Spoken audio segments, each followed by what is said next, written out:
Najlepša hvala za ta uvodni nagovor.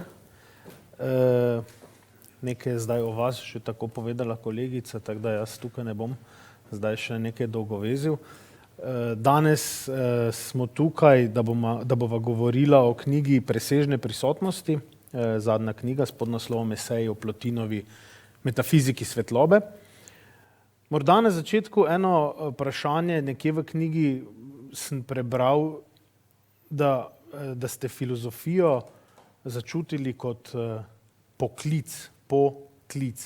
In se mi zdi to ena takšna zelo zanimiva dikcija, kaj to za vas dejansko pomeni, pa tudi zanimiva z vidika, ker kadar načeloma govorimo o tem, da se nekdo počuti poklicanega, je marsikdaj to vezano kar na bolj recimo temu teološko smer človeškega bivanja. Hvala lepa najprej, hvala vsem, ki ste prišli, hvala kolegu Igorju Černetu za povabilo in za to možnost, da v tem čudovitem prostoru spregovorim nekaj o svoji knjigi in da se pogovarjava in da se potem tudi skupaj kaj pogovorimo. V Maribor zmeri rad pridem, bil sem seveda v svojem neravno kratkem življenju precejkrat v Mariboru, tudi nastopil v raznih prostorih in kontekstih. Tukaj še nisem bil, ker to je na novo narejeno in še posebej me veseli to, ker je to bil renesančni stolp, jaz sem se pa v svojem poklicnem življenju ukvarjal predvsej z renesanso. Ja, poklic, to je tisto, recimo iz nemščine je to kakor beruf, berufen se pravi poklicati, da te nekaj pokliče.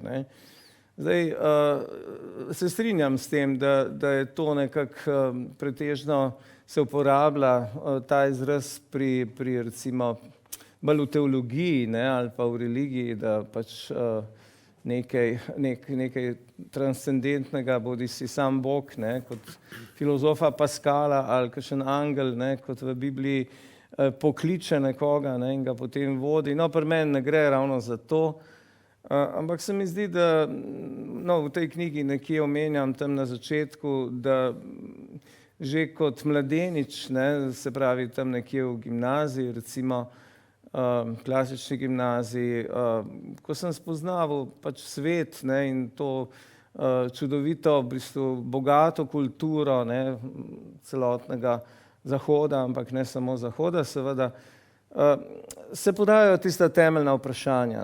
Temeljna vprašanja, kdo sem jaz, no to mogoče celo ni tisto ta prvo vprašanje, ampak ali ima vse kakšen smisel, vse, kar počnem, ali sem vsem določen, ali obstaja sploh kakšna svoboda, svobodna volja. Eno takih vprašanje pa tudi od kod in zakaj zlo. Mladenič, mladenka se že dokaj hitro sreča s tem vprašanjem.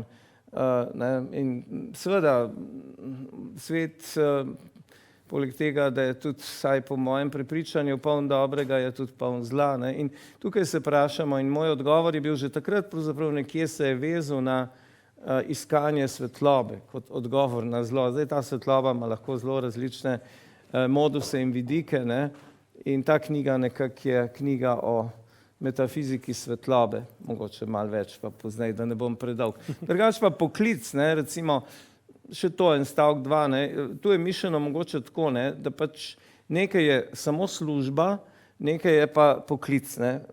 Poklic je nekaj več kot samo služba. Služiš nekaj pač zato, da se služiti je lepo, zlasti dragim dušam in ljudem služiti je nekaj lepega, ampak večinoma se služi zato, da se pač da se zasluži denar in za živeti. Poklic je pa zame pač nekaj, kar v življenju želiš delati tudi, in za kar tu ni nič mesijanskega v tem smislu, da bi bil jaz poklican od nekje, mislim, ni ta pomen v ozadju, nimam daleč od tega, da bi imel take pretenzije pri tem, ampak to, da delaš nekaj, kar v življenju, kar želiš delati in to se mi zdi zelo pomembno in tukaj moram reči, da sem imel to priložnost in da sem bil v tem smislu privilegiran, da sem lahko delal pač dolga leta v življenju, praktično ves čas, to, kar sem želel delati.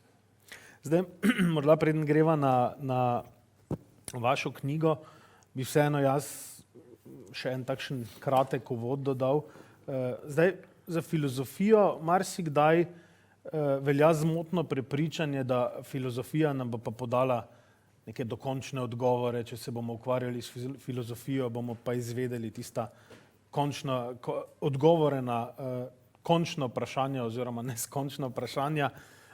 Ampak o prebiranju vaših knjig, ne samo te, tudi recimo vaših letnih časov, mi je zelo fascinantno, ker so knjige napisane kot nekakšni vodniki. V 4 časih tudi nastopajo osebe, ki vodijo na nek način. Pa tudi tukaj ste vi kot tisti pisec knjige seveda o Plotinu, o njegovi misli, o njegovi filozofiji, ki je razdelana v bistvu akademsko, študijsko odlično. Hkrati pa je dodan še nek tisti moment, neka osebna nota in zelo všeč mi je, ko zapišete, da filozofijo ne smemo gledati kot na dajalko dokončnih odgovorov, ampak kot na filozofijo kot varuhinjo vprašanj. In mogoče to vprašanje z tisto latinskim enim lepim pregovorom, ki ga večkrat navedete, de te fabula narratur. Zakaj se vam zdi, da je filozofija bolj varuhinja vprašanj kot pa dajalka odgovorov? Ja, hvala.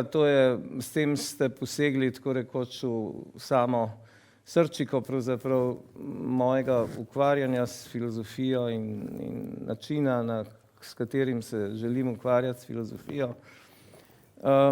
Tukaj sta pravzaprav zdaj 2 vprašanji. Eno je vprašanje o teh odgovorih. Filozofija nikoli ni uspela pravzaprav in verjetno tudi ne bo uspela res dajati neke dokončne odgovore na temeljna vprašanja. Recimo temeljna vprašanja o smislu, vprašanja o duši, vprašanja o resničnosti, kaj je resnično, vprašanja o kaj lahko, ali pa če čisto rečem s tistimi 3 znamenitimi Kantovimi vprašanji, kaj lahko vem, kaj moram storiti in kaj lahko upam. To so 3 taka temeljna. Zdaj, na ta vprašanja, kaj lahko vem, recimo kot prvo, kot teoretsko vprašanje, to je nemogoče odgovoriti, popolnoma. Mi lahko odgovorimo na nekatera vprašanja v znanosti, kjer nikoli ni tudi dokončen odgovor, ampak za parcialne stvari pa vendarle so. Recimo pač v fiziki se ve, da veljajo enačbe elektromagnetizma in tudi so bile tolikrat preizkušene z eksperimenti, da praktično ena vprašanja so kot vprašanja ad acta, so odgovorjena. Zdaj, v filozofiji tega ni in razne skeptične smeri v filozofiji, od antike naprej, od starega veka naprej, so smatrali, da pravzaprav, če ni odgovorov, čemu potem sploh spraševati, čemu sploh vztrajati pri filozofiji. In med nekaterimi, recimo, mogoče premalo filozofsko pač poučenimi, sodobnimi naravoslovci še zmeraj velja nekaj podobnega mnenja, da pravzaprav filozofija, da je neke vrste skozi neka spekulacija, ki je neko mnenje, neko privatno mnenje nekoga, da je sicer lepo študirati zgodovino filozofije za nazaj, ampak da filozofija spoznavno ne more ničesar razrešiti. Ne eno, ne drugo, pravzaprav niti dogmatika, ki je drug pol tega, da pač se da odgovoriti na ta vprašanja, niti popolna skepsa verjetno tukaj nimata prav. No in jaz dostikrat tudi svojim študentom sem dostikrat rekel, filozofija je, to sintagmo ste tudi že omenil, varuhinja vprašanj, varuhinja nekih temeljnih vprašanj, ki so še kako pomembna za nas kot misleča in čuteča bitja. Recimo vprašanje, kaj je smisel tega, kar počnem, ali pa kaj je moja duša, kaj je zavest, v čem se zavest loči od telesa, recimo. Vsa taka, ali sem svobodna ali nisem, zakaj obstaja zlo, ali je smrt končna, ali obstaja nekaj onstran in podobno. Zamislite si, čisto kot recimo majhen miselni eksperiment, da teh vprašanj sploh ne bi bilo na dnevnem redu. da se človek tega sploh ne bi spraševal. Bistveno bolj osiromašeni bi bili, če se ne bi spraševali tega. Ne? Če tudi si tega ne moramo odgovoriti dokončno na tak način, kot na nekatera znanstvena vprašanja odgovorimo, je to zelo pomembno, da filozofija vztraja in da postavlja prave vprašanja in da varuje vprašanja. Saj tle je cel ogromen kompleks vprašanj, tudi kritičnega mišljenja, potem vprašanj v zvezi z družbo, z etiko in tako naprej. Ampak to, da to obstajajo kot vprašanja, s katerimi se ukvarjamo, je zelo dragoceno. Ne? In drugo je pa to glede poti. Ne? No, se to je s tem povezano. Filozofija zame, zdaj to ne rečem, da je to zdaj neko, to ni nujno, da velja za vsakega filozofa. Nekateri, marsikdo si mogoče ne bi strinjal z mano, da filozofija ni pretežno sistem, ampak pot duha, pot misli, pot duše, če hočete. Jaz rad uporabljam te klasične izraze, kot duša, duh, ker se mi zdi, da na tem je tudi treba vztrajati. Zdaj, pot v tem smislu, da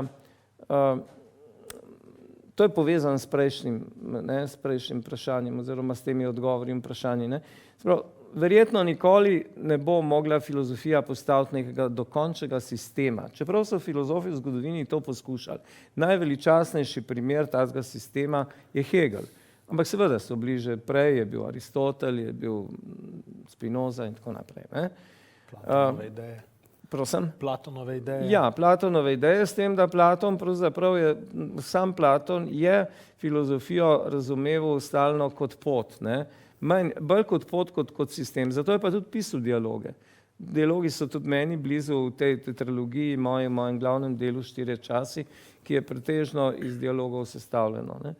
Tako da je filozofija kot pot, kot neka, mislim, če bi rekel kraljevska pot, v tem, ko bi rekel, prenesenem pomenu bi bilo to mogoče malo pretenciozno, ampak v nekem smislu pa vendarle, zdaj asociiram na tisto slavno knjigo od Malroja, roman Kraljevska pot, kjer je bila nekaj drugega, tista kraljevska pot njuna, teh 2 glavnih junakov, ampak to je neka pot, pot na neko zelo visoko goro, ki pravzaprav ne vidimo vrha, potujemo iz različnih smeri na to goro, in morda se srečujemo kdaj, morda ne, tako nekako. No, zdaj še ena stvar, ki ste omenil, de te fabula narratur, o tebi govori ta zgodba, to je ta znamenita latinska sentenca.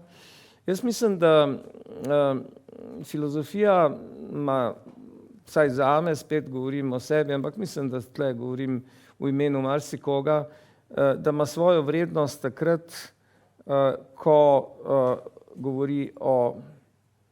mi govori meni, ko je to moja zgodba. Ne mislim zdaj pač v nekem egoističnem smislu moja ali kakorkoli, ali psihološko moja, ampak ko se čutim v tej zgodbi sam involviran, sam pritegnjen v to zgodbo. O tebi govori ta zgodba. In iz tega stališča ni seveda naključje, da sem za to svojo zadnjo knjigo, verjetno tako obsežne, niti ne bom mogel več napisati, tako kot je ta, izbral Plotina, k temu se bomo pozneje vrnili, ravno zaradi tega, ker Plotinova filozofija, novoplatonizem, že sam platonizem je ena pot, dialoga, in tako Platon je pisal v dialogih. Plotin pa v Eneadah, no to mimogrede naj povem, da pri Slovenski matici zdaj izhajajo Plotinova zbrana dela, zdaj bo zadnji 3. zelo devu zvezek izšel v 1-2 tednih, tam sem tudi urednik teh in to je bilo tudi en vrste v bistvu sporedno delo, ta moja monografija o Plotinu s tem urednikovanjem slovenskega prevoda Plotinovih traktatov ali Enead, to je drugo ime, to je prevedla klasična filologinja Sonja Weiss. Tako da Plotin je pot, in tudi to o tebi govori ta zgodba. Pri njem je to vse noter. Pot tukaj ne gre mogoče toliko za izrecne dialoge v tem formalnem smislu, ampak za notranji pogovor, ker dialog ni nujno, da je dostikrat je pri Platonu, recimo v Platonovih delih je to dialog dveh ali več oseb, največkrat je to Sokrat pa druge osebe, ne, ki se pogovarjajo, lahko je pa to notranji dialog, ne, in to je pri Plotinovih teh spisih zelo pomembno. No, in na tak način sem skušal to knjigo tudi napisati. Ne. Se pravi, v nekem smislu to ni samo knjiga kot neka akademska knjiga o nekem davno umrlem filozofu, ne, ki je živel pred 1700 leti, se pravi v 3. stoletju po Kristusu, ampak naj bi bila knjiga o meni samem, o nas, ne, o tem, kaj. Aktualizacija filozofije, seveda, to je spolzek teren, mislim, težko je aktualizirati, mislim, ta beseda aktualizacija, ne, nekih večnih misli, to je malo mogoče slab izraz, ampak ravno v tej sintagmi o tebi govori ta zgodba, ne, sem skušal zajeti to, da bi to sicer davno modrost, da sam skušam razumeti in povabiti bralce in sogovornike, sogovornice k temu, da to razumemo kot neko živo filozofijo, kar nedvomno je. Tukaj bi jaz mogoče še, če smem dodati, točno na to se nanaša tudi branje recimo te knjige. Zdaj ta knjiga, če jo boste prebirali, ne smemo vzeti zgolj kot golo nizanje podatkov Plotinove filozofije, ampak hkrati tudi vi sami zapišete, da je Plotinova misel na nek način tudi vaja v meditaciji, kar je v bistvu zelo zanimiva trditev, ker na kakšen način pa lahko beremo filozofsko knjigo kot način meditacije. Krasno vprašanje. Ja, glejte, meditacij, a pa načinov meditacije je mnogo, ne. Imate od recimo meditacije v smislu joge, ne, vzhodne joge, ki vključuje v polni meri telo, ne, recimo, do na drugi strani meditiranja recimo menihov v neki osami in tako naprej, ne. No, sam izraz meditacija, premišljevanje o stvareh pa je seveda integralni del od nekdaj filozofije bil tudi, ne. In tudi nekatere pomembne knjige o filozofiji, zdaj prva mi pade na pamet recimo Descartove meditacije, René Descartes, ne, 17. stoletje, njegova ključna glavna knjiga se imenuje Meditacija, o prvi filozofiji in tako naprej, ne. Zdaj, v tem primeru Plotina, knjiga je razdeljena na 3 dele, prvi del govori o kraljestvu uma, drugi o duši, ki je razpeta zmeraj med duhom in telesom, in tretji, sicer najkrajši, ampak nekako vsebinsko mogoče najbolj zgoščen del, so pa neke vrste meditacije na 9 izbranih odlomkov iz Plotinovih del. Zdaj, te meditacije, ni nujno jih meditirati na tak način, da se človek vzpostavi v recimo neko asano, ne, v neko jogijsko meditacijsko pozo, čeprav to ni izključeno, lahko tudi, seveda, zakaj pa ne, ne. Ampak je mišljeno tako, da meditirati znotraj recimo teh večnostnih vprašanj zahodne filozofije se da v marsikaterem, ko bi rekel, okolju, kontekstu, življenjski situaciji, sprehodu, poslušanju glasbe, v tišini ali pa sred mesta. Tako da to ni zdaj. V čem je pa to meditacija? V čem ni samo branje? Zdaj, ker tukaj recimo na koncu imamo te odlomke, recimo, da je odlomk dolg eno stran ali pa pol strani. Prebereš odlomk, jaz sem tudi to dostikrat poskušal študentom povedati, da pri teh največjih mislecih, pri teh res pač vrhovih recimo filozofije, da je treba nekako z dušo in srcem stvari brati. Predvsem ne biti takoj kot nek popadljiv kritik, da takoj hočeš pač biti bolj pameten od tega davnega misleca, ki ki nam marsikomu marsikdo ne sega niti do kolenim tem velikanom, ne. Mi smo na ramenih velikanov in tako naprej. In en problem, ena tako skoraj neka vrste bolezen, ne, bi lahko rekli, sodobne recimo filozofije je to, da je kritika marsikdaj hipertrofirana, vse je tako pač, nič ni tako, kot se izgleda. Kaj pa, če je stvar čisto drugačna, kot se zdi, pa je treba to kritizirati? Ne, stvari so pač napisane in najprej jih je treba razumeti in tudi na nek tak meditacijski način. Šele potem eventualno prideš, jih nadgradiš, jih tudi seveda kritika je tudi integralni del filozofije, nedvomno, ne. Ampak hočem reči, ob odlomkih iz filozofije, jaz recimo zdaj jasno, da niso vsi teksti taki, ne. Imamo pač tudi pri Plotinu, pri Platonu, pri Aristotelu še posebej, imamo odlomke ali pa pri Hegelu, pri Kantu, ki so pravzaprav zelo duhomorni za brati, ne. Mislim, ker se komaj prebiješ skozi, pa rečeš, ne. No, ampak tisti ključni odlomki, ne, pa tudi pri takih, ki se komaj prebiješ skozi, se verjetno treba vprašati, namen je problem, ne v samem tekstu, ne. Jaz se moram pač prebiti skozi in videti, kaj pravzaprav hoče ta povedati. No, ampak hočem reči to, ne, da ni zadosti ene stvari samo racionalno razumeti, ampak jih je treba umsko umeti, ker ta razlika med razumom in umom je v filozofiji zelo pomembna, ne. Recimo grščini je pri Platonu je nous, ne, razumsko mišljenje, dianoetično, dianoja, ampak predvsem je ta razlika v novoveški filozofiji, recimo v nemški klasični filozofiji pri Kantu in pri drugih, ne, potem tudi pri Hegelu med Verstand in Vernunft, ne. Verstand je ratio, ne, Vernunft je kritika čistega uma. In zahteva meditacijo. Zahteva tako kot, se pravim, to zdaj način te meditacije je zelo različen, se prilagaja tekstu, ampak to je nekaj podobnega kot pri branju pesmi ali pa pri branju svetih spisov navsezadnje, ne. Se pravi, pesem je treba se vživeti, je treba zameditirati, ne, ob njej. Če ne, se te ne dotakne. Če to ni, potem pusti, pa boš drugič ali pa ne boš, ne. Nima smisla pol, ne. Tako da filozofija pravzaprav, mislim, jasno, da zdaj sedanji ta celotni akademski stroj, ne, zahteva od nas, ne samo na področju filozofije, povsod, zahteva to pač neko akademsko odličnost, pa stalno mora biti nekaj novega, ne.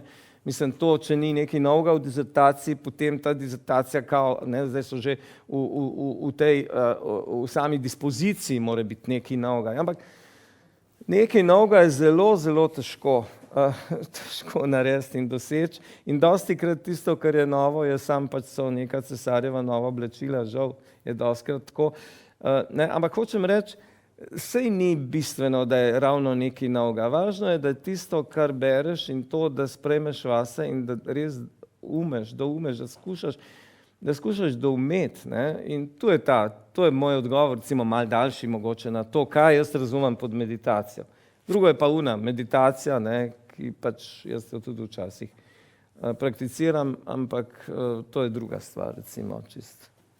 Meditacija kot neka tehnika. Ja. Zdaj, če preideva počasi na Plotina samega. Zdaj, prvo srečanje s Plotinom, tudi če ne vzamemo knjigo v roke ali pa če vzamemo kak leksikon filozofije ali pa kaj podobnega, se najprej srečamo pa navadi s tisto dikcijo 3 hipostaz, emanacije, se pravi tisto eno, duša, in na to se počasi pričnemo poglabljati v Plotinovo filozofijo. Pa bi morda na en tak kratek, pregleden način se lahko predstavlja ta osrčika Plotinove filozofije, se pravi te hipostaze, to eno, ki je na nek način najvišje, iz katerega na to emanirajo, čeprav se v knjigi tudi pišejo, da tudi sam sam pojem emanacije ni zdaj čisto najbolj primeren po prevodu, ampak na kak način bi se lahko s tem na en tak pregleden način spoprijeli? Ja, vsekakor sva dolžna to nekako, to vprašanje vi vprašati, jaz odgovoriti zaradi vseh vas, ki mnogi mogoče, ne vem, ne mogoče prvič, ampak ki ste slišali za ime Plutin, pa mnogi tudi ne vejo, kam ga dati, pa kdo je to sploh. Ne? Je pa seveda to vprašanje, Čeprav, ki je ja, široko. čeprav ima Plutin zelo podobno ime kot Platon, ne? In je platonik utemeljitelj, začel bom čistko s faktografijo, sam par stavkov, potem pa pridem k tem Eneadam. Zelo težko je to, oziroma ne Eneadam, tem emanacijam, zelo težko je to na kratko odgovoriti, to sem pač skušal tudi v tej knjigi. Glejte, Plutin, 3. stoletje, Rimsko cesarstvo, on je bil doma sicer iz vzhoda, malo se ve o njegovem otroštvu, bil je iz Aleksandrije, ki je bila seveda takrat znotraj Rimskega cesarstva. Potem se je udeležil tudi nekega pohoda na vzhod, ni se sicer bojeval, ampak kot v tistem cesarjevem spremstvu, to je bil nek neuspešen pohod sicer. Ampak spoznal je na vzhodu, ker so prišli, kot veste iz zgodovine, ne, takrat so ti diadohi Aleksandrovi že prej, ne, se pravi, že v času helenizma, pa potem je to Rim prevzel, so naredili ogromne osvajanja proti vzhodu, so prišli tja do reke Ind, ne, do Pakistana današnjega. Ne. Skratka, in srečal se je, mogoče se na to pozneje vrneva tudi z vzhodno modrostjo. To je zelo pomembno v tem primeru. No, ampak potem je večino svojega življenja je predaval, živel in predaval v Rimu. In to v grščini, kar ni bilo nič nenavadnega takrat, ker grščina je bila pač taka jezik učenjakov, podobno kot je bil, recimo, kot je bila latinščina pozneje v srednjem veku. Ne? Zdaj, tako, če odprete recimo nek leksikon, ne, o Plutinu, seveda, on je bil platonik, ne, se pravi v tej liniji platonistične misli. Med Platonom in Plutinom je več kot 500 let. Ne? Se pravi, on ni bil kakšen neposreden učenec. Vmes je Platonova filozofska šola v Atenah, akademija, doživela mnoge vmesne faze. Ne? In se je povezovala tudi z drugimi smermi takratne pozne antične filozofije, predvsem z aristotelizmom, z aristoteliki so deloma polemizirali, ampak tudi so se povezovali, potem pa tudi z stoicizmom in z drugimi šolami. No in Plutin tako nekako dolg časa so ga, ali pa vsaj v recimo v novoveških zgodovinah filozofije, on je bil zelo popularen v renesansi. In tudi jaz recimo skozi Plutina nekako skušam na en način renesančno brati platonizem, no, kar bi moral objasniti, kaj to pomeni. Ampak v renesansi je bil Plutin, v florentinski renesansi izjemno popularen, v latinščino je njegova dela, to, kar imamo zdaj v slovenščini, Eneade, njegova zbrana dela, je prvi prevedel Marsilio Ficino, ki je bil eden glavnih florentinskih mislecev v poznem 15. stoletju. Potem je pa nekoliko zatonil v pozabo v novem veku in so ga predvsem smatrali, predvsem tukaj je imel Hegel zelo pomembno vlogo, ker Hegel je napisal znamenito zgodovino filozofije, kjer je filozofijo uredil v nek tak, recimo po njegovem vzorcu smiseln razvoj. In večinoma, seveda Hegel in potem marsikdo za njim, Plutina verjetno niti niso prav brali dosti originalov, ampak so ga imeli predvsem za razlagalca Platona samega. Plutin je bil razlagalec Platona, bil je pa mnogo več od tega. Bil je tako rekoč ustanovil je šolo, ki je pozneje dobila ime novoplatonizem. V čem je bistvena razlika s platonizmom? V tem, da če zdaj zelo mogoče to skrčama, poenostavim na en način, poudaril je neke mistične momente tudi pri Platonu. Ali pa recimo tisto, kar presega vsakokratno recimo zgodovinsko obdobje in tako. Pri Platonu najdemo precej socialno angažirane misli, recimo in politično, v njegovi znameniti knjigi Politeja, država, ne, kar je seveda tudi velika prednost, ne, in Platon je v tem pogledu mogoče širši. Medtem Plotin se usmeri, lahko rečemo, vase in hkrati v kozmos. To je neka filozofija, ki govori o duši, o duhu, sorazmerno zelo malo ali pa skoraj nič o državi, o družbi, čeprav je bil on znan kot zelo socialno čuteč človek, govorimo, je imel celo neke vrste, ko bi rekel, zatočišče za otroke, ki so jim starši recimo padli, ki so bili sirote, ne, in podobno. No, skratka, Plotin postaja v 20. stoletju zelo pomemben filozof in tudi danes se začenja, v 20. stoletju se začenja, predvsem v drugi polovici, literatura, ne, danes se to pač temu lahko sledi tudi prek našega Kobisa, recimo na vse zadnje, ne, in vseh teh baz podatkov, zelo večati. Tako da je mislec, ki pridobiva. Zakaj?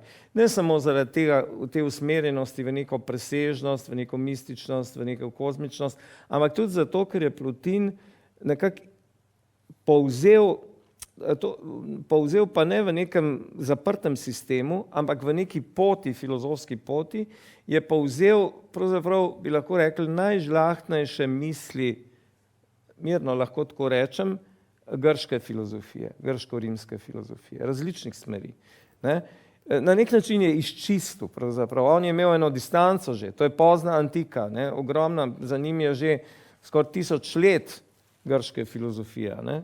300 let krščanstva. 300 let krščanstva, no, k temu se mogoče vrneva, ni bil kristjan. Ne?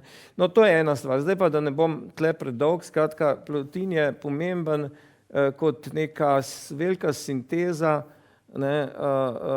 antične misli in kot neko izčiščenje v nekem, recimo, pomenu, v nekem večnostnem pomenu. Ne. To je, včasih se uporablja fraza ali pa sintagma filozofija perennis, to je večna filozofija, to je latinski izraz, seveda, tudi zanj, ne samo zanj, še za marsikoga. Ne. No, 3 hipostaze, da bom čist na hitro na to odgovoril, ker na to je res težko hitro odgovoriti, ampak sam par stavkov. Hipostaza v grščini pomeni tisto, kar je najbolj temeljno, podstat, tisto, ki stoji spodaj dobesedno. Ne? Tisto, recimo latinski izraz temu je substanca, pravzaprav, ne? Hipokeimenon, grški in tako, ampak to so že detalji filozofski. Te 3 hipostaze so pri Plotinu eno, dobro ali eno, dobro z velikim napisanem, dobro, ki preseva svet kot sonce. Sonce je zelo pogosta metafora, zato tudi se jaz tukaj ukvarjam s metafiziko svetlobe. Te metafore sonca, sončnih žarkov, ne, če si predstavljamo sonce in skušamo sonce, recimo, da tako rečem, dematerializirati. Ne, mi vemo danes, da je sonce pač neko veliko nebesno telo, ki je sestavljeno pretežno iz vodika in helija in tako naprej, kjer se dogajajo jedrske reakcije. Sam tega seveda takrat niso vedeli, ne, in so bili v njegovem času tudi pomembni sončni kulti. Ne, je bilo več teh sončnih kultov, Sol Invictus, recimo, ena taka fraza latinska in podobno. No, ampak tukaj gre Plotin še dlje. Ne? Njemu to ni neka solarna ali pa sončna malikovanje sonca, da bi tako rekli. Ne? Tudi dlje gre od, recimo, če gremo nazaj k Egipčanom, ne, verjetno ste slišali že za znamenitega faraona Ehnatona, Amenofis IV, ne, ki je obrnil pač vso pozornost religije k soncu kot neki edinemu božanstvu. Sonce tukaj ni dobesedno božanstvo, ne, pri Plotinu, ampak on uporablja to kot metaforo za presežno dobro ali eno, ki pa hkrati, ki lahko rečemo, da je to Bog, Ampak moramo tle biti zelo pozorni, da tega ne mešamo z monoteističnim bibličnim Bogom. Ne? To sonce ni gospodar v tem smislu, kot je Jahve gospodar. Sonce ni ustvarilo svet, samo žarči to svojo moč, to svojo svetlobo. In prva emanacija pomeni izlivanje, žarčenje luči, iz te prva hipostaza, ne, to so pol imenovali je sonce.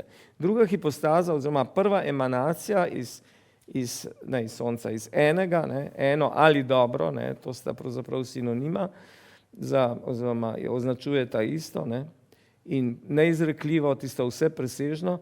Torej, prvo žarčenje je ne, in vsebuje v sebi svet idej. To je ta platonski svet idej, o katerem smo v šoli nekaj pač zvedeli. Ne. In tretja hipostaza oziroma druga emanacija je pa duša. Zdaj, duša ima pa pri Plotinu različne pomene. Od te tako imenovane hipostatične duše, ki je skupna nam vsem, ne, ki v bistvu žari iz tega prvotnega, dobrega in enega, prek vesoljne duše do individualnih duš. In tudi, recimo, stvari imajo sonce, luna in tako naprej, tle se približuje, ne, potem ne sonce itak posebej, ampak recimo zvezde in tako imajo svoje duše. No, ampak kar je važno pri celi stvari, ker zdaj se hitro človek izgubi v tej razlagi, to bi jaz mogel imeti recimo 5 predavanj za to, da bi to bilo bolj jasno, ampak kar je tukaj pomembno, posebej pomembno je to. Ta koncentracija na dušo in duha, ne, to je tisto, kar je ključno. Tega nam danes manjka in to, če se od tega odvrnemo, če pozabimo na to, ne, da smo ljudje za dušo, kar ne pomeni, da je duša nesmrtna v tem smislu, da preživi telo in tako, kot si pač predstavljajo nebesa, kot so si jih predstavljali, kot si je Dante, pa to ne pomeni to. Ampak dejstvo je, da imamo dušo, zdaj, tu in zdaj, vsi od nas, da je v nas duša, da je v nas zavest, da so v nas čustva, da je v nas neka notranjost. Ne? To je izjemno dragoceno in to pozabljam. In seveda srčika te duše je pa duh. Ne? Ta koncentracija na dušo in duha je tista, ki je največja dragocenost Plotinovih spisov danes. Danes nam to zelo, zelo manjka, ne? Mogoče naprej še, da ne bom predolg. Če smo že omenili dušo, bi morda na tej točki omenili še Plotinovo oziroma vaše tudi, med drugim, pojmovanje smrti, ja. o kateri pišete ja. v vaši knjigi. Se mi zdi, to je ena takšna ja. zelo zanimiva tema. Na kakšen način gledate vi na pojem smrti oziroma na smrt in na kakšen način na to gleda recimo Plotin? Ja. Ker tudi pišete, da nesmrtnost ne pomeni nujno te nesmrtnosti v klasičnem pomenu, ja. kot si jo večina predstavlja. Ja. Hvala, ja. No, začel bom s Plotinom, potem bom pa prišel k sebi na svoje videnje tega. Glejte, če jaz tukaj recimo v tem poglavju o smrti, ne, in zlu, najprej se sprašujem skupaj s Plotinoma, ne, ker on se to sprašuje, ali je smrt kot smrt zlo. Namreč jasno, da je zlo trpljenje, umiranje, ne, če tudi je, ne, tudi v odhajanju je, kot nekateri pravijo, včasih berem te zapiske iz hospicov in tako naprej, je nekaj seveda zelo tragičnega, ampak nekaj zelo lepega. Ampak zdaj, ko filozofi govorijo o tem, ne govorijo o odhajanju samem, o trpljenju, o umiranju, procesu umiranja, ampak o tem vprašanje, ali je smrt kot končnost življenja, ali je zlo ali ni. Se pravi, to je izčiščeno vprašanje, reducirano zgolj na to. A je to, da je življenje končno, da je smrt pač konec tega življenja, a je to slabo ali ni, a je to zlo. No in tukaj se večinoma filozofija navezuje na slaven stavek iz Platonovega Fajdona. Fajdon je Platonov dialog, samo pač naziv tega dialoga, Fajdon, je po imenu enega od Platonovih od Sokratovih učencev. Sokrat nastopa, to je v bistvu, Platon je to zapisal, kot veste, ne, Sokrat je nastopal v Platonovih dialogih kot neka dramatis persona, ne v vseh, ampak v mnogih, v skoraj večini. No in gre za znamenito trilogijo Poslednji dnevi Sokrata, ki je prevedena že precej časa tudi v slovenščino. Sokratova apologija na sodišču, potem je Kriton njegovo, torej pregovarjajo ga njegovi učenci in prijatelji, naj vendarle sprejme tisto ponudbo, da gre v pač izgnanstvo, ne, in on je ne sprejme. In potem je Fajdon, ta znameniti dialog, ki je pač dialog v filozofiji, velja za dialog, filozofski temeljni dialog o smrti in končnosti. Tam je en stavek, ne, da celotna filozofija je v bistvu priprava na smrt. Ne. In to so mnogi potem o tem razmišljali in komentirali, kaj pravzaprav to pomeni. Med drugim o tem piše precej en mislec, ki mi je tudi zelo blizu iz renesanse, Michel de Montaigne. No, zdaj, če se vrnem k Plotinu, ne, ki je zdaj danes pač tema pogovora. Plotin v sami smrti tudi ne vidi zla. Namreč njegovo pojmovanje nesmrtnosti ni v tem smislu, da tukaj je sicer nekatere stvari so odprte. Plotin sprašuje in daje različne opcije. Ampak vsekakor pa to ni enostaven odgovor, češ duša bo živela po smrti naprej in bo šla v nebesa ali pa v pekel, kot je recimo v krščanstvu. Ne? On ni kristjan.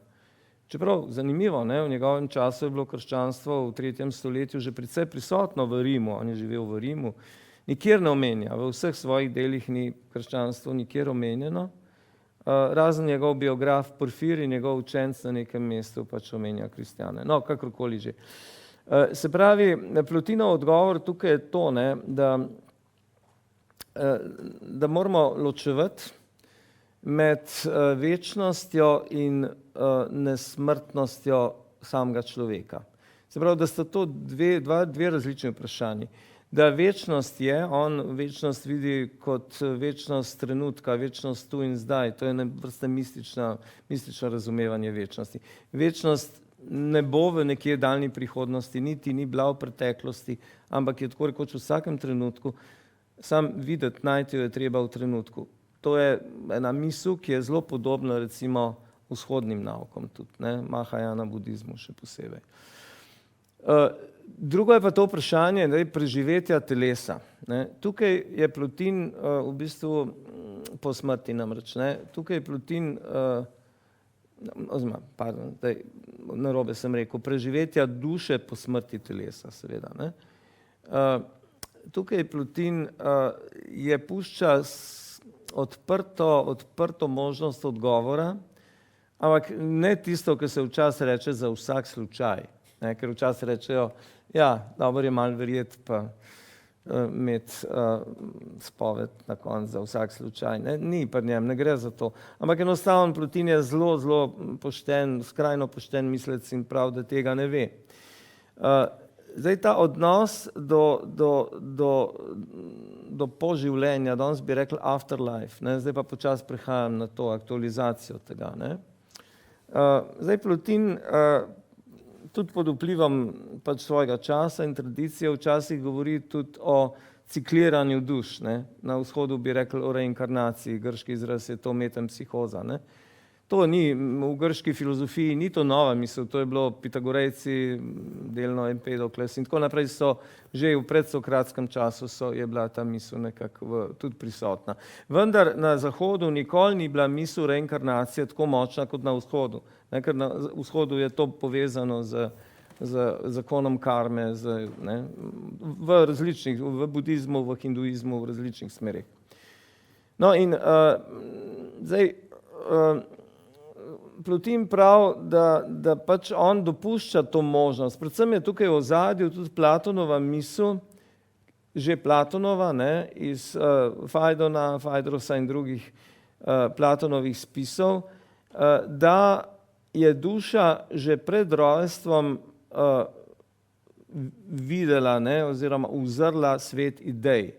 Ker na vprašanje, odkot pa veš, da obstaja svet idej v tem emfatičnem pomenu, ne idej samo kot nekih naših subjektivnih misli, ne, ampak kot nekih arhetipov.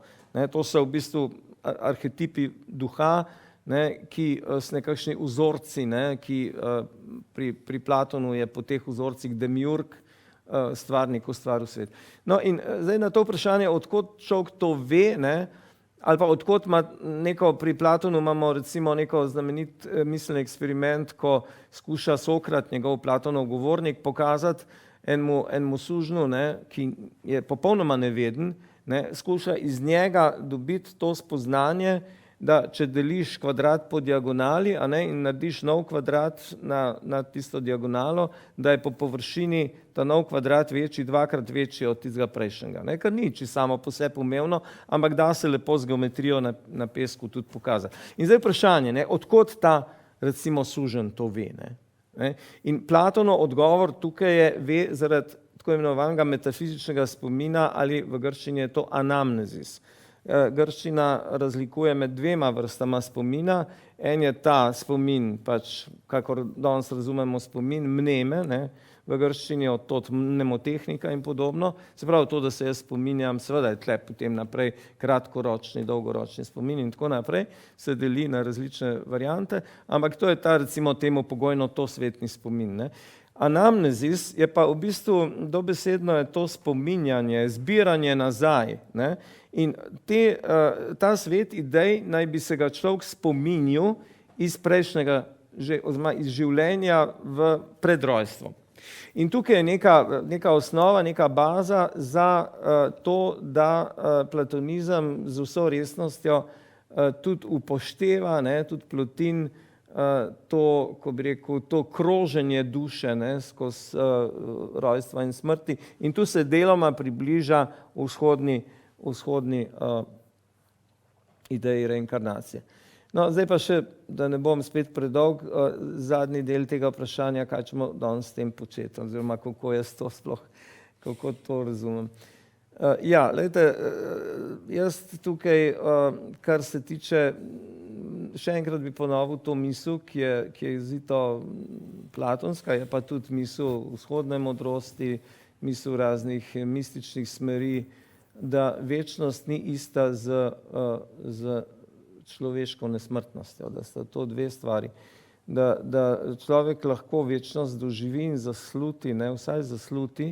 Plotin naj bi imel po pričevanju njegovega biografa v 5-6 letih, ko je bil Porfirije njegov biograf, ne, biografija je na začetku teh del, je ohranjena celotna biografija, ne, to je na najdaljših biografij, pravzaprav v antičnem času, takrat ni bilo to zelo pogosto, da so filozofi pisali za druge filozofe biografije. No in ta biograf njegov pravi, da je on 4-krat doživel, temu bi rekli ekstazo, čeprav tam ni tako rečen, ekstazis pomeni biti iz sebe, biti izven časa, biti v nekem presežnem svetu, a ne?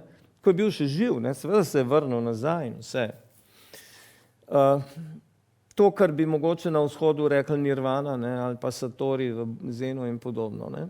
Zdaj, to je razumevanje večnosti znotraj Plotina. Se pravi, večnost ni neko neskončno trajanje, ni raztegnjenost v časa, v neskončno preteklost in neskončno prihodnost, ampak je večnost trenutka. To je potem povzela tudi deli krščanske mistike in tako naprej. No, zdaj, kako je danes s tem? Ne? Danes to, da pač se bomo zbudili tako rekoč v nekem drugem svetu, v nebesih ali pa v peklu ali pa v vicah. Namreč na tak način, kot to beremo recimo pri Danteju, ne? Da bomo tam pač ohranili pač neko osebo, ime, ne? Recimo Beatrice, srečo Beatrice, pa vse tiste druge grešnike v peklu, ne? In tako naprej.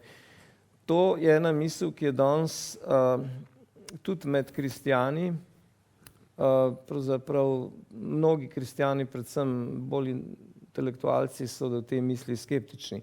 Kar ne pomeni, da ne verjamejo v vstajenje, ampak pravijo, vstajenje je čudež, to je nekaj čist drugega. Se pravi, to ni to, kar si zdaj lahko predstavljamo. Ne? Zdaj, jaz osebno ne vem, ne, kaj, ampak mislim, da je tako gledano iz naše perspektive, da je bolj verjetno, da mene, tebe, njega, nje po smrti ne bo več kot individual. Telesno gotovo, da ne, ampak tudi duša, da bi duša recimo se spominjala svojega prejšnjega življenja. Po drugi strani je pa to spet problem, zato ker kaj pa pol posledna sodba, kako naj bi Bog sodil neki duši, ki se ne spominja svojih dobrih in zlih dejanj. Ne? No, ampak potem so pa recimo tukaj nastopijo variante, ki jih mogoče doslej nismo niti dovolj premislili. Ne? Ena od teh, o kateri tudi pišem, ki jo navezujem na dela nekaterih sodobnih filozofov, tu gre predvsem za Angleža iz Oxforda, Derek Parfit, pa še enega ameriškega filozofa, manj znanega, ki govorijo o tem afterlife. Ne? Afterlife, ta izraz je prišel, verjetno nekateri mogoče starejši med nami se spomnimo knjige Življenje po življenju. Ne? Life after life. Ne? To je Raymond Moody, to je bila ena knjiga, ki je bila zelo takrat odmevna. Tam je šlo predvsem za te izkušnje, obsmrtne izkušnje tisti, ki so se vrnili iz klinične smrti nazaj. Ne? No, zdaj ta izraz afterlife se je nekako ustalil tudi deloma v filozofiji, ne? In zanimivo, kaj pomeni tudi med drugim. Ne? Dobiva tudi zelo, ko bi rekel, zemeljski pomen. Afterlife je tisto, ko mene ne bo več, tebe, njega, nje, bojo na svetu drugi. Ne samo moji potomci, ampak bojo tudi drugi ljudje, ne, na Kitajskem, na Islandiji, na Finskem, povsod bojo, upajmo, da bojo. Ne. In zdaj ti, ki govorijo o tem afterlife, ker tukaj ne gre samo zdaj za to, mislim, preprosto biološko preživetje človeške vrste. Ne. Gre za to, da se svet nadaljuje. Da se svet nadaljuje potem, ko mene več ni. In nekateri sodobni misleci, ki to se pa približuje Plotinovi poanti, ne, pravijo, sej to ni tako bistveno, da se ohrani ravno moja oseba. Važno je, da se ohranijo dela, tudi najmanjša. Ne, to je pa blizu recimo tem indijskim, ne, se pravi, ne samo knjige, pa seveda otroci, pa tako naprej, ampak tudi smehljaj, tudi vsako dobro delo, da se v nekem smislu to ohranja in da so duše, ki nadaljujejo to, kar želimo, ki nosijo naprej to svetlobo duha.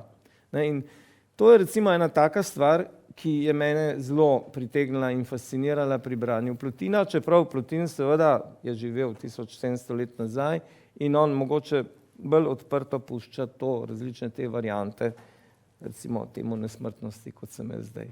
Malo sem bil dolg, Igor, da se predvsem, ampak ja. Zdaj, kaj bi jaz še tu, rahlo smo se že dotaknili pojma zla. Zdaj, pri Plotinu kot prva hipostaza je dobro. Je dobro, ja. Eno. Ja. Na nek način ne moremo drugače, kot da pridemo na koncu do vprašanja, če izhajamo iz enega dobrega, do vprašanja teodiceje. Kako je možno, da je zlo v svetu, če pa vse izhaja iz dobrega? Ja. Ni to en kontradikcijo? Ja. Je, če se to vzame na način, da je dobro nek stvarnik, kar pa pri Plotinu ni. Ne? To je problem teodiceje. Ne? Se pravi, problem, kako razložiti zlo v svetu, če je stvarnik dober. Je najostrejši oziroma najbolj izrazit v monoteističnih religijah. Ne, če je stvarnik dober, ne, tudi v Bibliji je pač, ko Gospod Jahve ustvari svet, v vsakem od tistih 6 dni stvarjenja, zanimiv, razen v drugem, ko loči svetlobo in temo, reče, To je bilo temeljni dobro. tekst Job iz Job, Biblije. ja, je tudi temeljni tekst Job, ki se o tem sprašuje. No, ja, ampak seveda ta problem teodiceje, no potem so pa mnogi krščanski misleci, tudi v novem veku, recimo zelo znana je teodiceja, mogoče še najbolj znana od filozofa Leibnica v začetku 18. stoletja. Gre za pravzaprav neko apologijo Boga, ne? Zakaj je Bog, če je stvarnik vsega in če je vsemogočen, zakaj je ustvaril zlo, ne? In recimo Leibniz v tej svoji knjigi z naslovom Teodiceja 1710, on razlikuje 3 vrste zla, ne? Razlikuje metafizično zlo, fizično zlo in moralno zlo. Metafizično zlo je to, da vso stvar je, vsako ustvarjeno bivajoče, vsaka stvaritev je nepopolna. Da zmeri čutimo to nepopolnost, ne? To je recimo blizu tisti budističnemu pojmovanju duha, ne? Duha pomeni trpljenje, ne? Ampak ni samo pasion, ne? Ampak je to, da ta nenehna želja, ne? Ki ostaja, zato ker stvari niso popolne, ne? To je recimo potem zanimivo v evropski filozofiji, je zelo zanimivo in lepo o tem pisal Arthur Schopenhauer. Ampak, da se ne bom preveč oddaljil zdaj. Pri Plotinu ta prva hipostaza, dobro ali eno, ni nek zavesten stvarnik sveta, tako kot je recimo v Bibliji opisan, ne? Se pravi, ni nek reflektiran začetek, ne? Svet je pravzaprav trajen, ne? Ni nekega začetka, ni nekega konca. V tem se Plotin tudi razlikuje od Platona. Pri Platonu imamo demiurga, ki je ustvaril svet in tako naprej v Platonovi kozmologiji. Pri Plotinu so to žarčenje, ne? Ta emanacija je pravzaprav vekotrajna, se pravi, da skozi traja, ni začetka, ni konca, ne? Zmeraj je bilo. Ampak zdaj vseeno ostaja to vprašanje, ne? Če je vse svetloba, odkot potem sence, ne? Odkot potem zlo, ne? In tukaj je Plotin je to v odgovarju na to vprašanje v različnih teh svojih traktatih, teh svojih spisih, najbolj izrazito v spisu, ki ima naslov o previdnosti. Ampak previdnost je tu mišljena kot v grščini je to izraz pronoja, ne? V latinščini je to providencija, ne? V krščanstvu providencija, da je to, da vnaprej vidiš. To ni samo, no, saj zadnja previdnost na cesti je tudi to, da naprej vidiš, da te lahko avto povozi. Ampak tu je mišljeno tako, ne? Da naprej vidiš previdnost, ne? Se pravi, če Bog vse previdi, ne? Zakaj potem zlo, ne? No, Plotinov odgovor je pač tukaj ni zelo inovativen, ne? V tem pogledu, ker ta odgovor je bil že prej, je bil recimo pri stoikih, že stoiki so rekli, brez zla tudi ni dobrega, ne? To je en tak dost pač pogost odgovor, ne? Da mora biti zlo tudi zato, ker v svetu, ker če ne, tudi navsezadnje krščanski odgovor, ne, ki je, ko bi rekel, v samem recimo svetem pismu je to povezano z vlogo Satana, hudiča, ne. Brez Satana ni Boga, recimo, ali pa, ne, se pravi, mora biti zlo zato, da pač na koncu dobro zmaga, ne. Ampak tukaj je en vozel, ne, ker če se vrnem zdaj k tistemu trojni naravi zla po Leibnicu, dobro, recimo rečemo metafizično zlo, če ne bi bilo ničesar, ne, oziroma če bi bilo vse samo svetloba, če zdaj govorim v tej metafori, ne, svetlobni, če je vse samo svetloba, če ni nobene sence, potem ne bi bilo nobenega bitja pravzaprav, ne, se pravi, da to, ne, to je to. Potem fizično zlo so nesreče, ne, recimo potresi in tako naprej, naravne nesreče ali pa recimo bolezni in tako naprej, ne. Problem je ta tretji, ne, tako imenovano moralno zlo, ne, in tukaj to moralno zlo je nastalo kot velik problem tudi v filozofiji, predvsem tudi v 20. stoletju, čeprav to To ne pomeni, da ga prej ni bilo, bilo ga je dosti. Ne. Sam, recimo, holokaust, ne, in Auschwitz in to so v množici mislecev 20. stoletja, predvsem tistim z judovskimi koreninami, recimo Adorno in tako naprej, so sprožili eno spraševanje, ne, o tem, kako je to možno. Ne, in to je res, ne, in tudi že prej, recimo Dostojevski, če ste brali bratje Karamazovi, tam se sprašuje Ivan, ne, kot najbolj intelektualno teh treh bratov, ne, v tistem znamenitem pač poglavju Veliki inkvizitor, ne, zdaj, kako to, ne, da otroci trpijo. Ne. To se jaz tudi dostikrat sprašujem. Jaz sploh mislim, da vsa politika tega sveta ni vredna trpljenja enega samega otroka, no, če tako direktno povem. Tudi zdaj to, kar se vse dogaja, ampak to so zdaj ne druge stvari. Skratka, problem zla, jasno, da ga ni rešil Plotin, ampak razmišljanje o tem gre v to smer, takrat je bilo to še nekako možno, vprašanje, če je to danes, da je zelo odsotnost dobrega. To je nekako zelo tisti direkten ali pa nekako najbolj preprost odgovor. Ne, to je v latinščini je potem ta fraza, to deloma tudi krščanstvo prevzelo fraza, ne, ki je od svetega Avguština znana, malum est privatio boni, ne, se pravi zlo je privatio, pomeni, ne, odsotnost ali pa recimo pomanjkljivost dobrega. Ne. Da če ne bi bilo zla, potem ne bi bilo ničesar. Ne. Potem ne bi bilo človeka, ne bi bilo sveta, podobno analogno, kot če ne bi bilo senc, ne bi bilo mnoštva teles, bi bila ena sama svetloba. Kot rečeno, danes je vprašanje, če je ta odgovor še možen, ne, v vsem, kar se dogaja v svetu. Pa še nekaj bi tukaj sam za en hip se vrnil k enemu stavku glede tega dobrega. Ne. Dobro ali eno je ta prva hipostaza, ki je v prispodobi, ne, metaforično, ni isto kot sonce, ampak kot sonce je metafora, ne, tega. Ne. Zdaj, to dobro pravzaprav samo po sebi ni dobro v smislu, kot rečemo, ne, to je pa dobra knjiga ali pa to je dober človek. Ker če rečemo, ta človek je dober, je ta predikat dober, je neka lastnost tega človeka. Ne. Medtem ko eno ni dobro, da bi bilo najprej eno, pa dobro, ampak je to oboje hkrati. Ne. To že pri Platonu imamo, zato to dobro, to agaton, ne, v grščini pišemo v prevodih z veliko, ker to je v bistvu, to dobro je pogoj vsega, ne, vsega, da sploh kaj je. Ne. To je tista prosojnost, svetloba, ki sploh omogoča, da vidimo, ne, recimo, če tako rečem. Ne. Tako da tu je treba razlikovati to predikativno rabo izraza dobro, ne, da pripišemo nekomu ali nečemu lastnost dobrega, ali pa to, kar je pa pri Plotinu in že tudi pri Platonu, to primarno dobro, ki je pravzaprav drugo ime za eno, to je isto.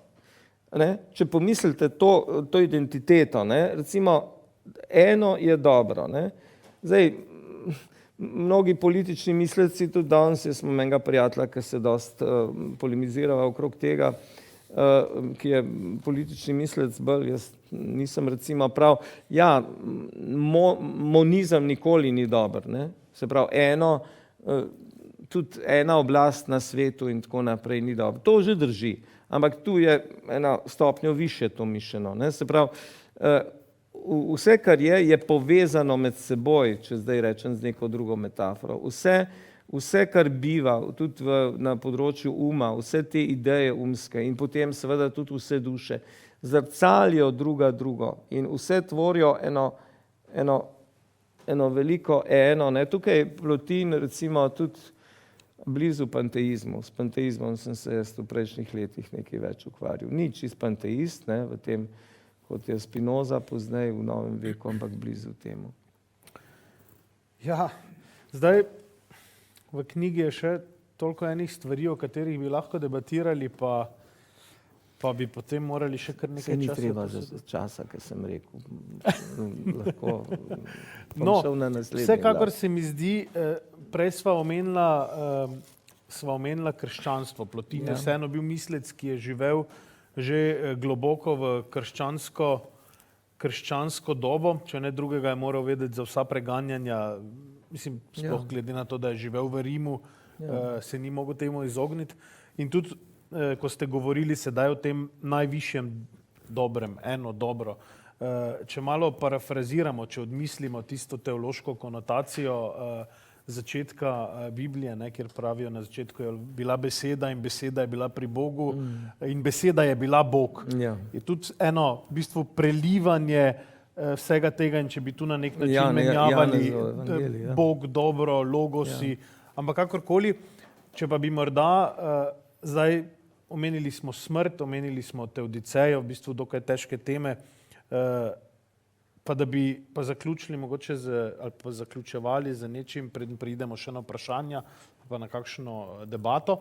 Če bi pa morda še omenili, se mi zdi tudi prav, da omenimo, če smo omenili smrt in vse, kar temu pritiče, da pomenimo še lepo. Se mi zdi tudi en tak pomemben pojem pri Plotinu. Morda tudi na nek način v knjigi lepo pišete o razvoju ta Fidijev Zeusa, v bistvu je tudi naslov enega vašega poglavja, ampak tam noter tudi lepo zapišete o tem, kako se je to lepo spreminjalo, tudi recimo preko Humea, Kanta in potem moderna umetnost, pa da bi morda še malo tega se dotaknili.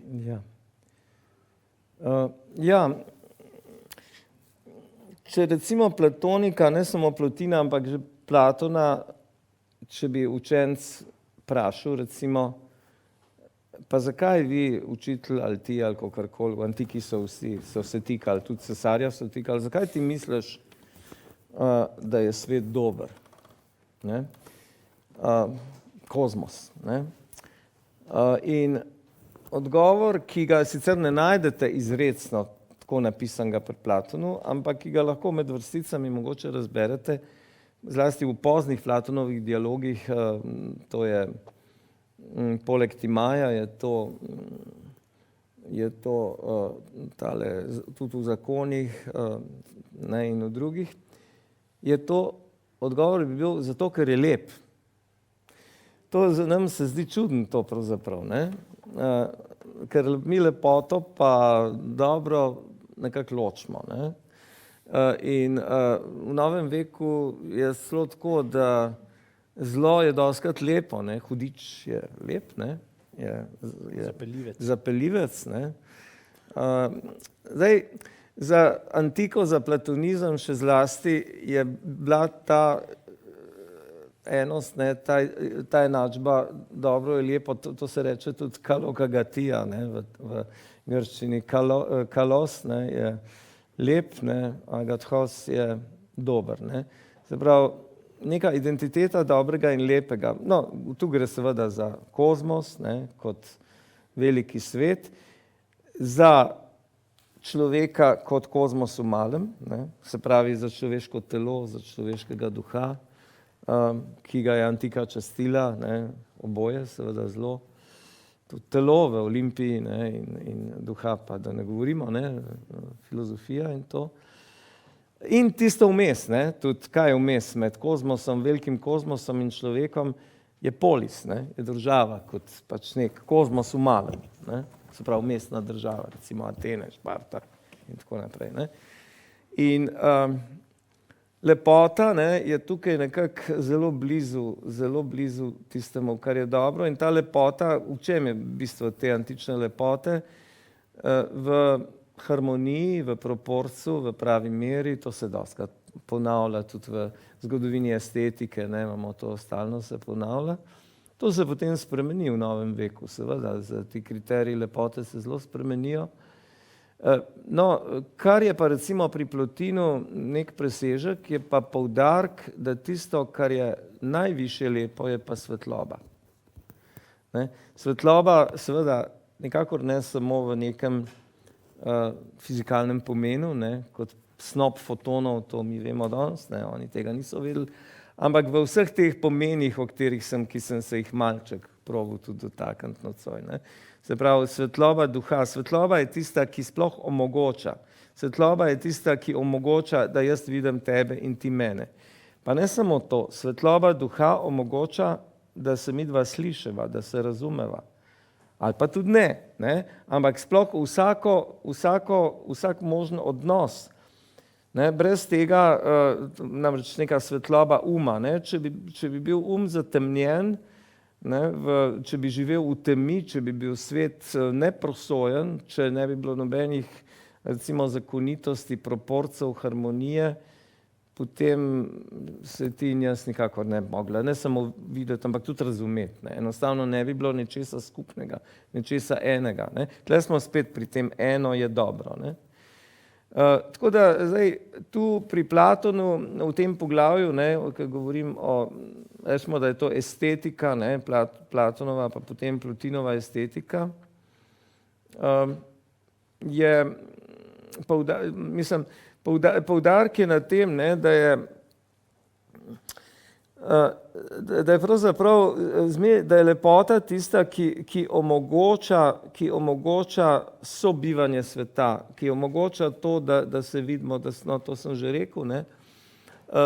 Je pa en problem pri samem Platonu. Platon je na nekem mestu v državi, in to kritiki platonizma so zelo izrabili to, ne, in tudi do neke mere upravičeno, tako rekoč izgnal slikarje in pesnike iz idealne države. Slikarji, ki ustvarjajo umetnost, lepoto, pesniki, naj ne bi imeli svojega pravega mesta v njegovi politeji, v tej idealni državi.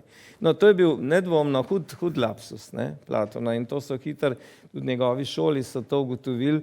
No, pri Plotinu je čisto druga zgodba, ne. Plotin tam ima primer Zevsovega kipa v Olimpiji, ne, in pravi, da Fidias, ne, kot najbolj znan antični kip, pa ta Zevsov kip je bil pol uničen, ne, ni naredil Zevsa kot neko kopijo nečesa, ne, tako kot je recimo Platon razumel, da so pač umetniška dela zgolj kopije, ne, nekih realnih stvari, ampak je naredil Zevsa takšnega, kakršen bi bil, če bi bil viden. Ne.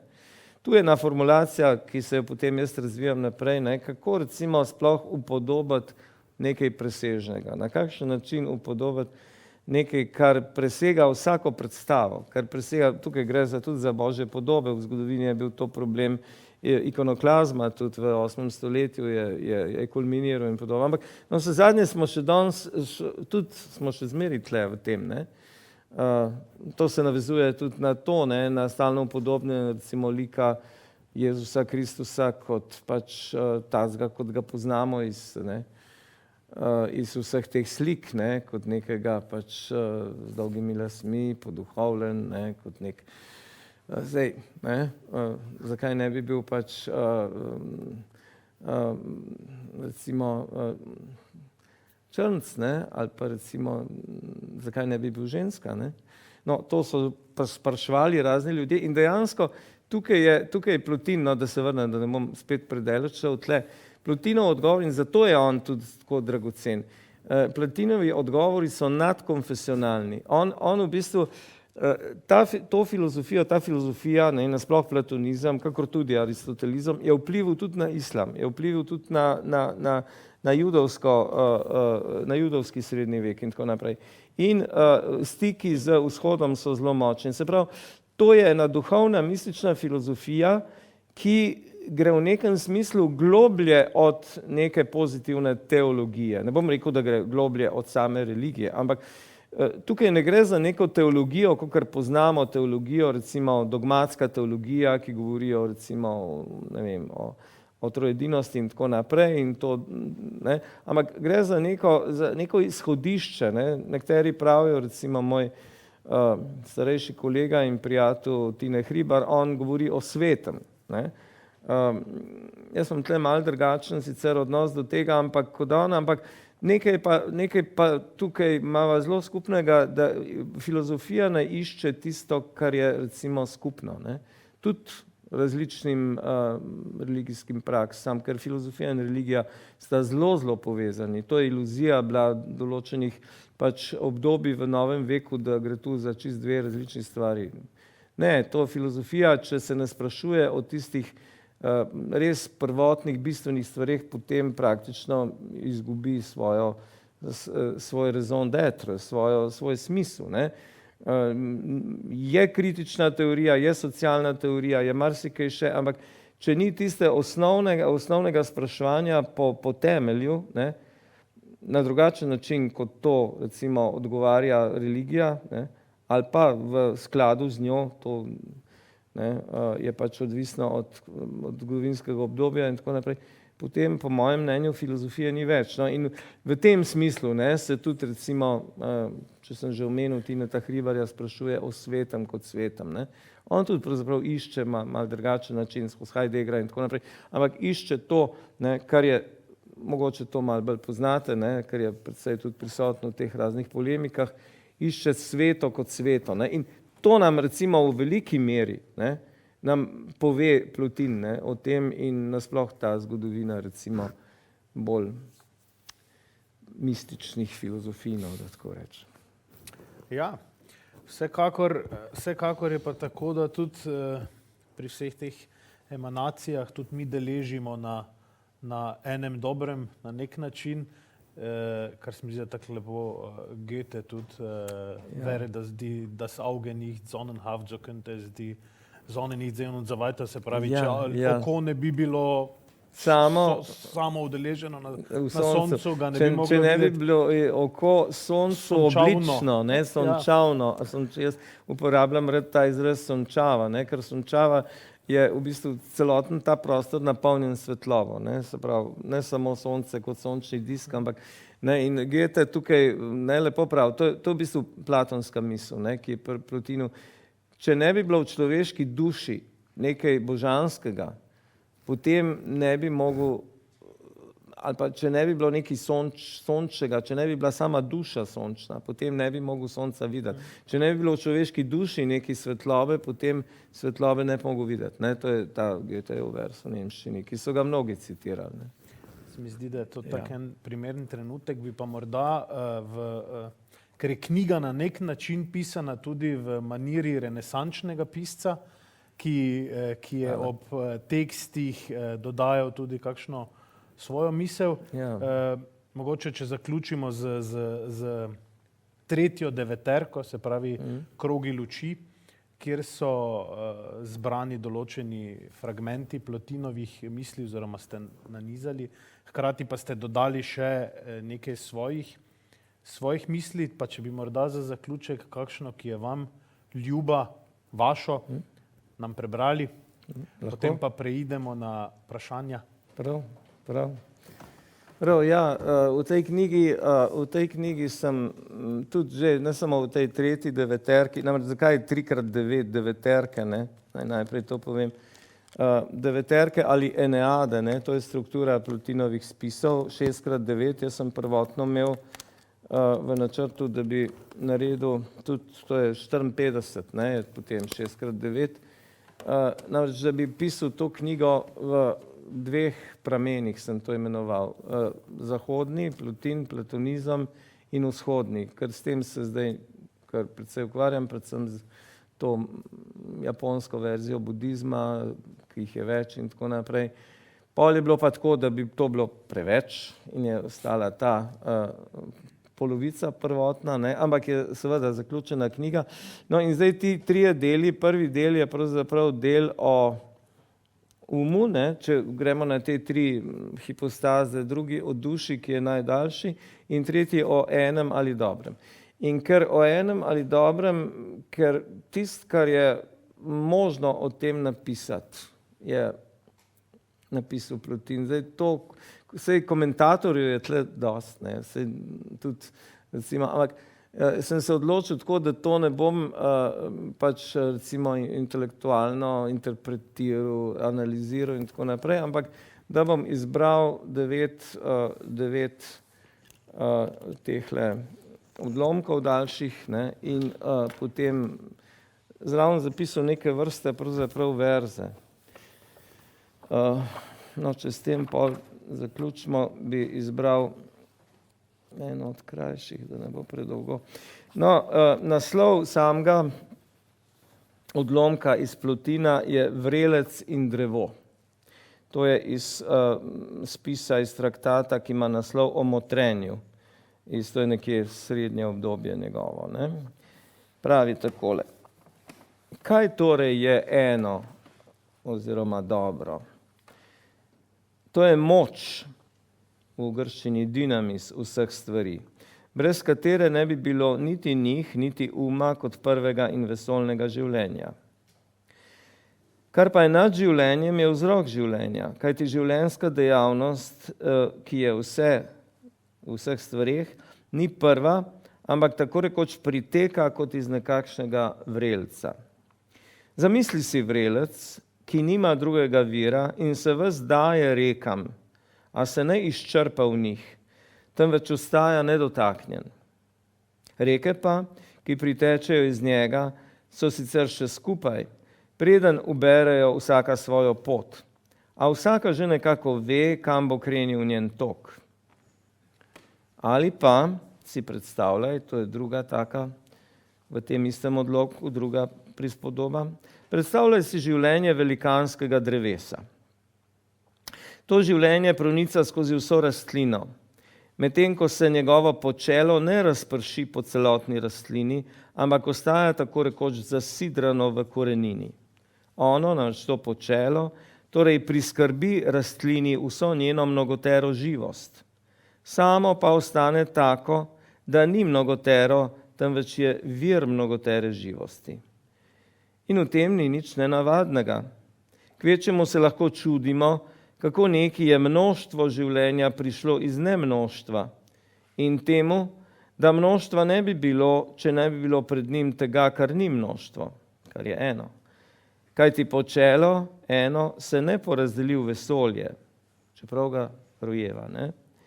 In če bi se, bi uničilo vesolje in vesolje ne bi več nastajalo, če ne bi počelo ostajalo samo v sebi, ter bi bilo drugačno od vesolja. Zato je vsaka vrnitev vedno vrnitev k enemu, v konc tega odlomka. Odlomk je seveda, sliši se mogoče nekoliko enostaven, dve te prispodobi sta, ne, o vrelcu in o drevesu, ampak po drugi strani, šele ko ga parkrat prebereš, to je tista meditacija ob tem. No in tukaj sem jaz pač zapisal nekaj takih verzov, ne, na to, ki pravzaprav niso razlaga, ampak so neke vrste izraz mojega meditiranja ob tem odlomku, ne. Naslov je vzet iz samega odlomka, počelo se ne porazdeli v vesolje. Predstavljam si, da živim kot drevo, da sem eno samo veliko drevo med zemljo in nebom, da tiho motrim vesoljno moč, ki pronica skozi me, če tudi ne vem, kdo sem, saj le čutim živo vodo, ki se iz korenin dviga k mladim zelenim listom in v motrenju drhtim, to je naslov tega odlomka, motrenje, ne? Ko mi veter in v motrenju drhtim, ko mi veter češe veje, ko hrepenim, da se temni sokovi zemlje ljubeče združijo svetlimi žarki neba. Tedaj pride mimo človek, filozof, me objame, občuduje moje tisočere liste in premišljuje, kako je mogoče, da tolikšno množstvo prihaja iz enega samega vira. In kako da se vrelec, razdajajoč se studencem, potokom in rekam, v njih nikoli ne izčrpa. In predvsem, zakaj se počelo ne porazdeli v vesolje, kot pravi Plotin. Mar ono ve, mar počelo ve, da brez enega vesolje ne bi več nastajalo. In kako naj ta radovedni človek, filozof, doume, da je vrnitev vedno vrnitev k enemu. Hvala. Hvala.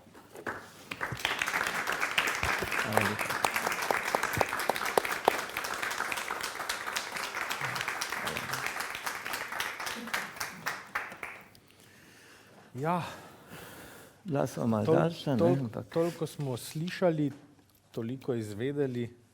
Jaz mislim, da je bilo res prijetno. Ima kdo morda kakšno vprašanje, pomislek, idejo, kaj zanima? Ja? Jaz bi vas lepo prosila, če bi lahko mogoče malo osvetlili, kakšna pa je vloga ljubezni, erosa. In tudi mogoče v povezavi na to svetlobo, zelo bi bilo lahko enačili, ali Ja. ne? Ja, od teh 54 spisov, traktatov, kot se reče, ima eden prav naslov o ljubezni, oziroma v grščini je to o erosu, ne? In se navezuje na Platonovo teorijo erosa, oziroma mit o erosu nastopa v Platonovem dialogu Simpozij, ne? Gostija, kjer je eros posrednik med ljudmi in bogovi. In eros je tisti, ki združuje polovice, ki so ločene in tako naprej.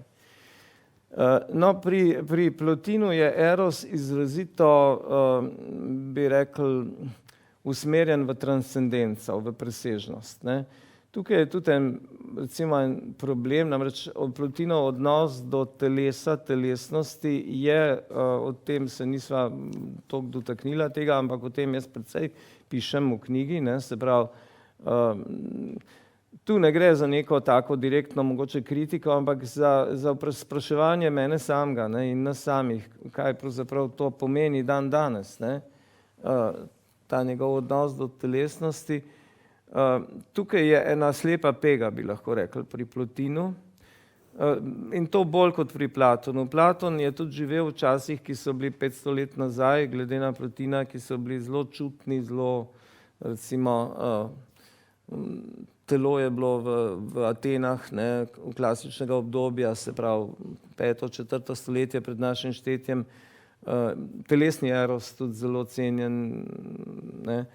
V tej pozni antiki se je zgodilo marsikaj, ne, tudi recimo pri stoikih, sploh pa pri kristjanih, in recimo so nastale te bolj asketske, bolj mistične prakse, ki so se oddaljevale od telesnega erosa, ne.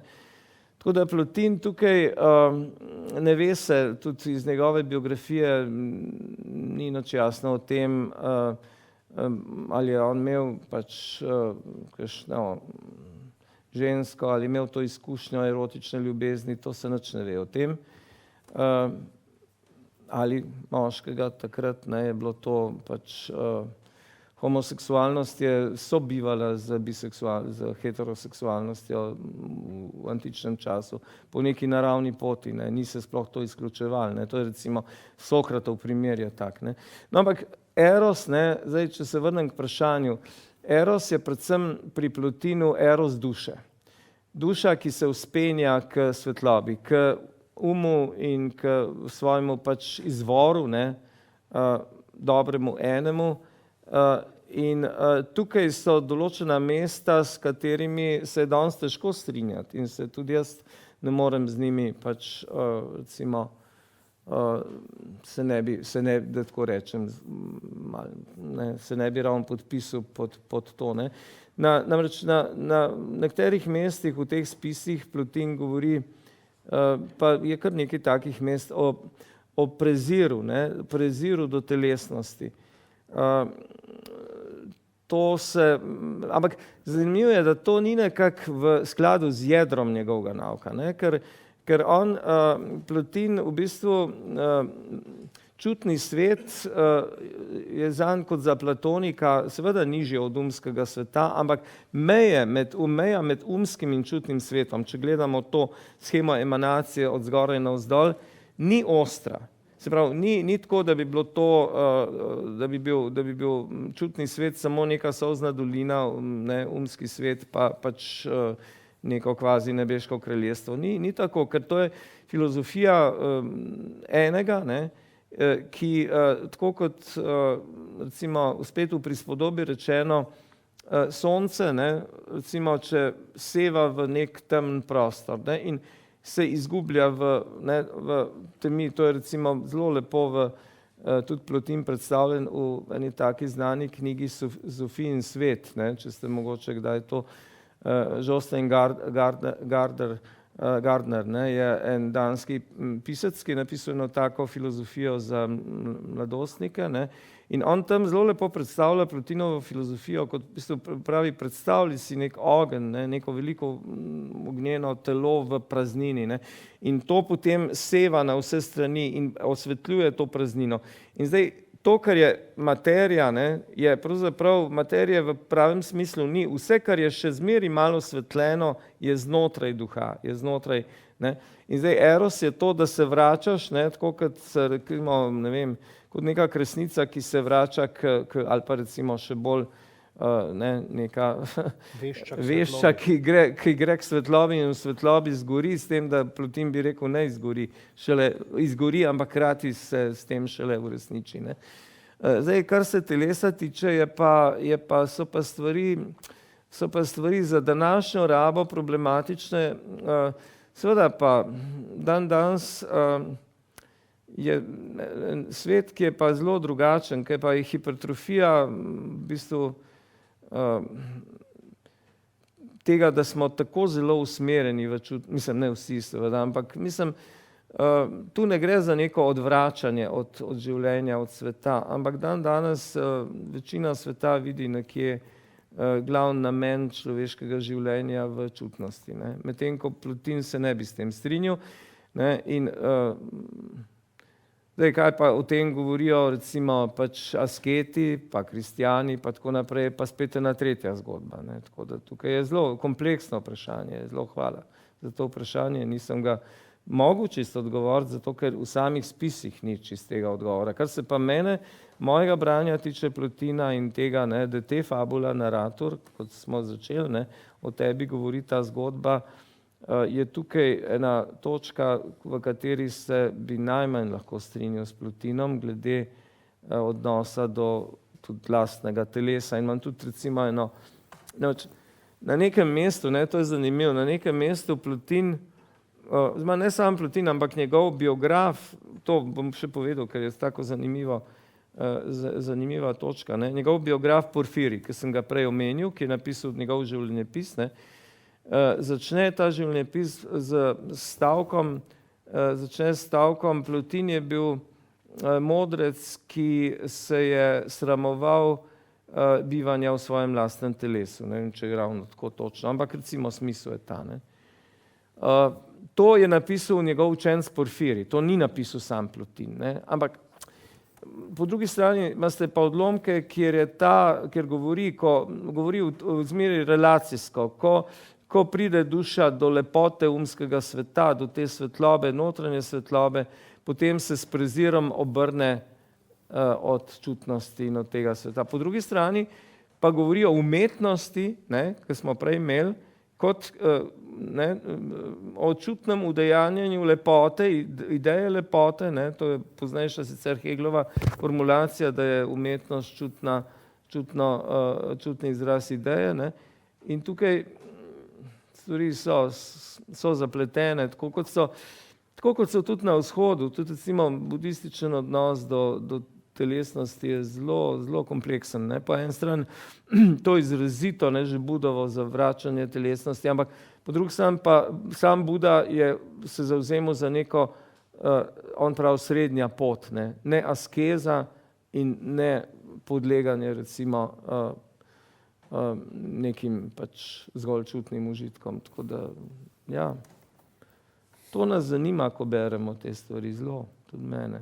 To jaz imam pol en tak, če bo kdo bral, znotraj te knjige, ne, poleg teh pač recimo temu analiz oziroma komentarjev samega Plotina, imam tudi neke take osebne eseistične pasuse, ne, kjer govorimo o svojem stališču do nekaterih, recimo o vprašanju smrti, vprašanju tudi recimo previdnosti zla in tako naprej. In tudi tu, ne, v zvezi s to telesnostjo, ne, se tako, če se človek vpraša,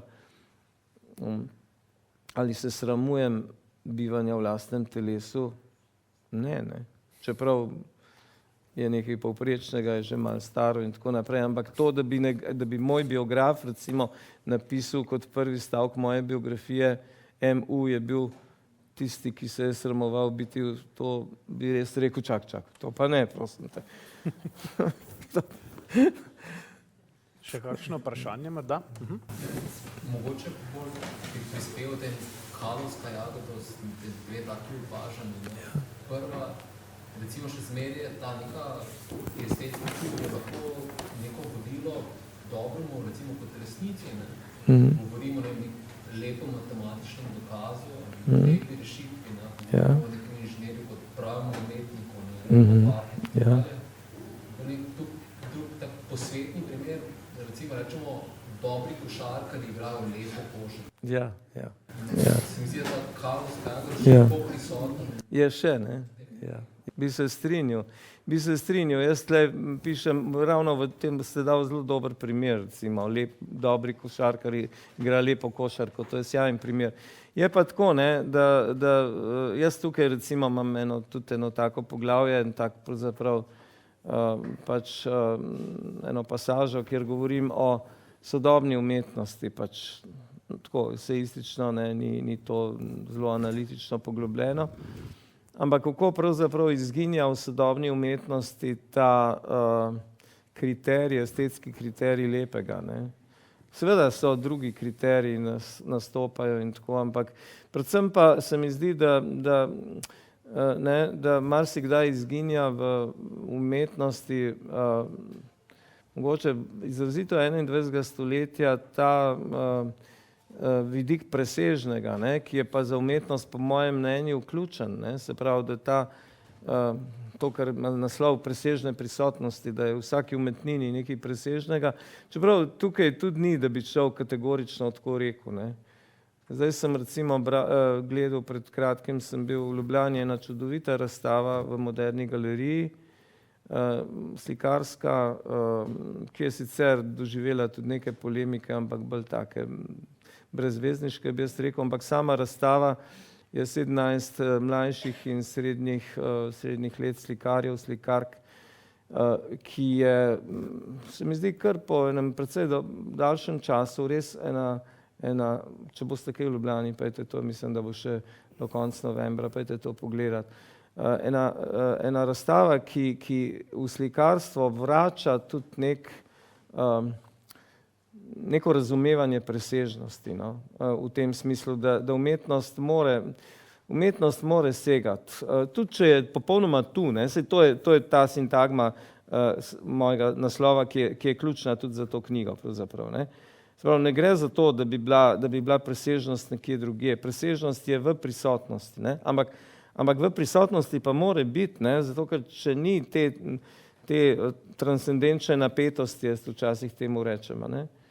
Potem pravzaprav je vse, tudi v skrajni igri mora to biti, ne? Nekaj presedko, kot je košarka, ali pa recimo v zelo resni igri je zmeraj nekaj presežnega in s tem tudi nekaj lepega, ne? Ja. Hvala. Morda še zadnje vprašanje, če ga ima kdo?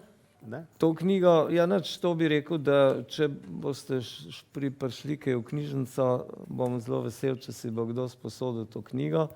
Knjige so sicer za kupiti drage, ne, ampak ta stane, tista nominalna cena je zadnji napisana 39 €, kar je hudo, ne, za knjigo, ampak na raznih sejmih, torej in za člane Slovenske matice je pa 40% popust in na raznih sejmih je tudi, ne. Knjižni sejem bo zajmo morda? Ja, 40% je na knjižnih sejmih. Tako da, no, pa imamo pa tudi knjižnice, ne, in tako da jaz tudi si dosti knjig sposodim in se mi zdi, da knjižnice opravljate eno zelo, zelo pomembno vlogo, zlasti pri slovenskih avtorjih, zato ker slovenske knjige so pač drage, kljub subvencijam, ne, in literatura in filozofija večinoma so v primerjavi z recimo angleškimi ali pa francoskimi, ki imajo neprimerno večjo naklado, ne, tako da toliko. Jaz sem zelo, zelo hvaležen, bi pa še kolega Igor povedal, ampak vsem, da izrazim hvaležnost, zahvalo, da ste prišli, da ste tako, pač čutim, da ste intenzivno sodelovali pri tem večeru. To se čuti. Jaz imam to kilometrino predavatelja in vem, kdaj je to. Hvala vam. Jaz se vam... Zdaj sem pa dobil še nekaj lepega, nekaj za sabo. Hvala. Jaz se vam še enkrat vsem najlepše zahvalim, da ste prišli poslušati doktorja Marka Uršiča, ki nas je peljal malo peripatetični sprehod po svoji misli in misli Plotina.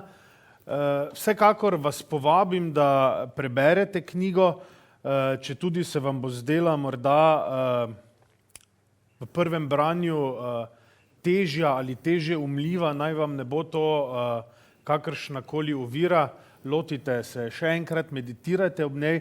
Vsekakor vas pa povabim, da preberete tudi njegove 4-letne čase. 4 čase. Ki so tudi letni, ki so pa ne letni, samo to, ja. Zima, pomlad, Ja. jesen, poletje. Tudi odlično branje. Hvala vam še enkrat in se vidimo naslednjič v naslednji ediciji cikla Filozofija med knjigami. Lep večer, hvala. Hvala vsem. Hvala.